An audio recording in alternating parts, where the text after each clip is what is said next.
18ই ফেব্রুয়ারি Sunday ছিল হুগলি ডিস্ট্রিক্টে ICDS এর এক্সাম ওয়ার্কার আর হেল্পারের। তো আমি প্রথমবার কোনো এক্সাম দিতে গিয়েছিলাম, তাও আবার বাবা মাকে ছাড়া। আসলে আমাদের বাড়ি থেকে কিছুটা কাছেই পড়েছিল, তাই জন্য আমি একটা দিদির সাথেই চলে গিয়েছিলাম। আর এটা হয়েছিল ভাস্তারা যোগেশ্বর হাই স্কুলে আমার সিট পড়েছিল। 9টা থেকে এক্সাম ছিল, তাই অনেকটা আগেই বেরোতে হয়েছে। আর এই 12 নম্বর রুমে আমাদের সিট পড়েছিল।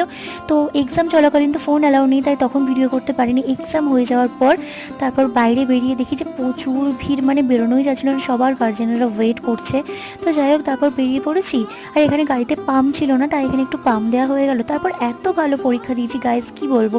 তাই ভাবলাম কিছু না হোক, বিরিয়ানিটা তো খেয়ে যাওয়া যাক। তাই বিরিয়ানি চিকেন চাপ নিয়ে চলে গেলাম। তারপর ওই দিদির বাড়িতে আমরা সবাই মিলে একসাথে খেয়েছিলাম। তারপরে ওদেরই একটু ছাদের বাগানে গিয়ে দেখছিলাম কী কী বাগানে ফুল উঠেছে। তারপর বাগানটা খুবই সুন্দর ছিল, চলো তোমাদেরকে একটু দেখিয়ে দিই।